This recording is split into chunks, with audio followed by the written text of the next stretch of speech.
En cuanto al tema de análisis para hoy y el siguiente podcast va a ser la decisión de la Corte Suprema de revocar la medida conocida como Roe versus Wade, es decir, la medida que en 1973 convirtió en legal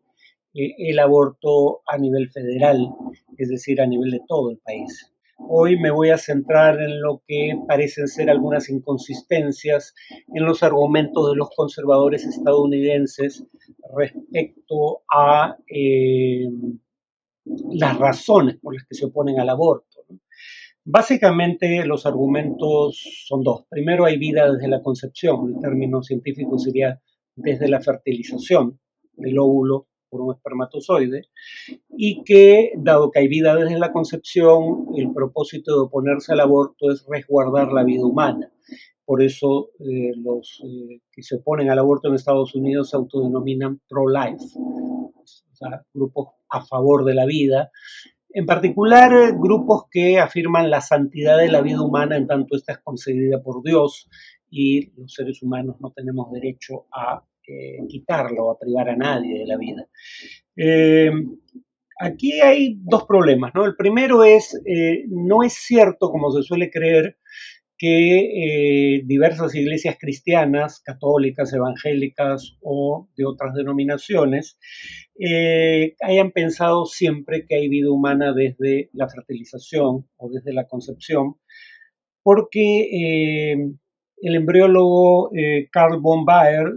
descubrió el óvulo y su función o su papel en la fecundación recién en 1827, es decir, conocemos de cómo funciona la fecundación humana solo desde el siglo XIX. Luego entonces no podía ser el punto de inicio de la vida humana porque no se sabía cómo funcionaba el proceso antes de ese siglo. Y además, si acaso la mayoría en el ámbito científico parece creer que la vida humana comienza con la implantación del óvulo en el seno, perdón, del embrión, es decir, del óvulo fecundado en el seno materno, es decir, cuando el embrión se adhiere a las paredes del útero. Eh,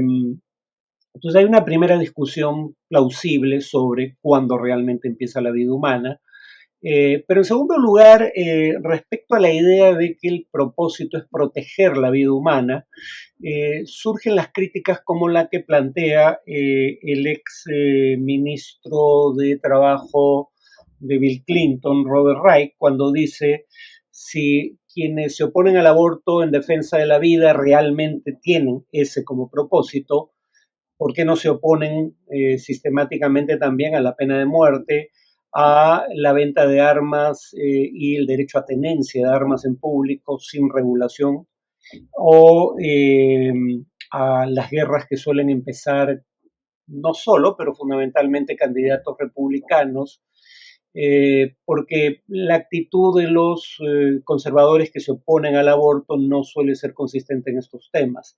En el tema de la pena de muerte, creo que el argumento de Reich es fácilmente refutable, ¿no? Quienes se oponen al aborto dirían que no es equivalente, digamos, a la pena de muerte, porque en el aborto se provocaría, según su concepción de las cosas, la muerte de un ser inocente. Mientras que en la pena de muerte la idea es que la pena se aplica por crímenes atroces que además han sido verificados por un proceso judicial que respeta las normas del debido proceso. Entonces, en principio creo que no es incompatible estar a favor de la pena de muerte y en contra del aborto. Pero sí creo que hay mayor asidero en los otros argumentos de Reich. Las armas de fuego producen la muerte, sea por homicidio o por suicidio, de más de 40.000 estadounidenses por año. Y los grupos conservadores contrarios al aborto, sin embargo, se oponen al tipo de regulación en materia de adquisición y tenencia de armas de fuego que podría reducir ese número de muertes. Lo mismo respecto a las guerras que libra Estados Unidos, que provocan más muertes habitualmente en el rival que entre las propias tropas estadounidenses y que suelen ser apoyadas por los conservadores que se oponen al aborto. Eh, En general, digamos, sí parece haber un argumento sólido respecto al hecho de que la posición de quienes se oponen al aborto por razones religiosas o por una afiliación política conservadora no es consistente con su actitud hacia la vida en otros temas. Por ejemplo, las consecuencias de la propia decisión de prohibir el aborto, ¿no? Hay suficiente evidencia a través de comparación entre distintos estados de la Unión Americana que tienen regulaciones distintas respecto al aborto,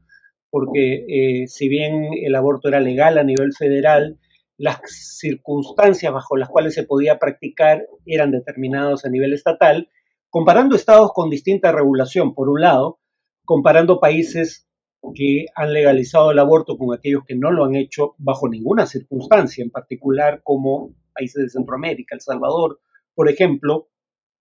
o comparando un mismo país en dos momentos en el tiempo,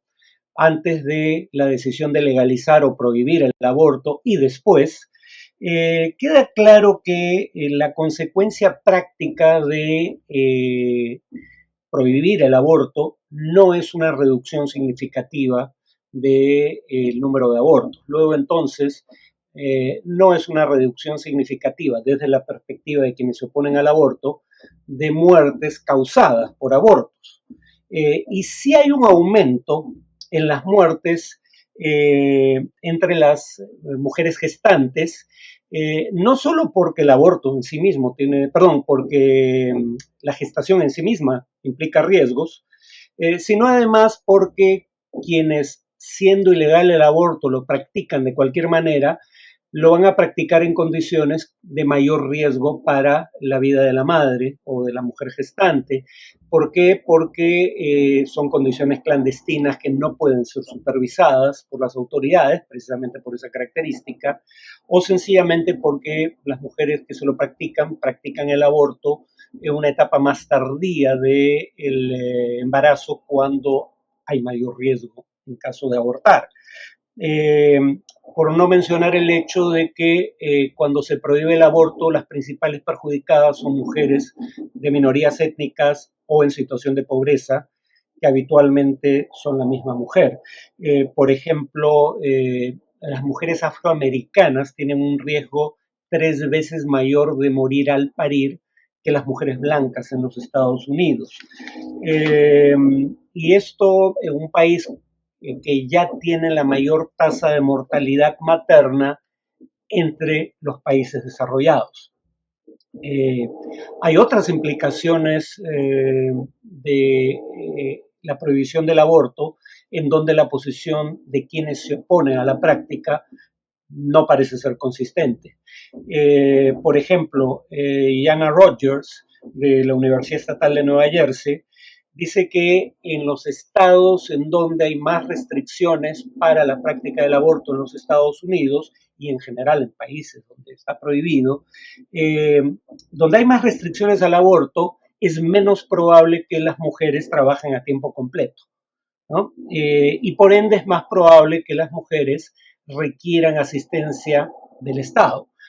Pero los mismos conservadores que se oponen al aborto en defensa de la vida, sin embargo, se oponen muchas veces a un mayor gasto social del Estado para asistir a estas mujeres, ¿no? Eh, Otro argumento que se suele esgrimir es si estás en contra del aborto, deberías estar a favor del libre acceso de mujeres a métodos anticonceptivos. Más aún, deberías estar a favor de que el Estado provea de medios de contracepción,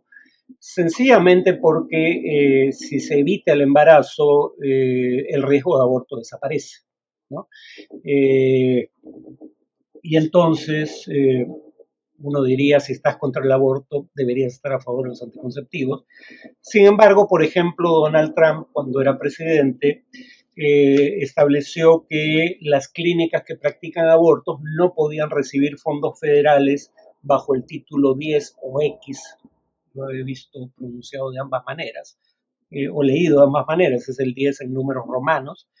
Eh, que es el único programa federal de planificación familiar que además facilitaba acceso a métodos anticonceptivos. Entonces, la norma establecida por Trump de prohibir el acceso a fondos públicos del gobierno federal a cierto tipo de clínicas, reducía simultáneamente el acceso de las mujeres a métodos anticonceptivos.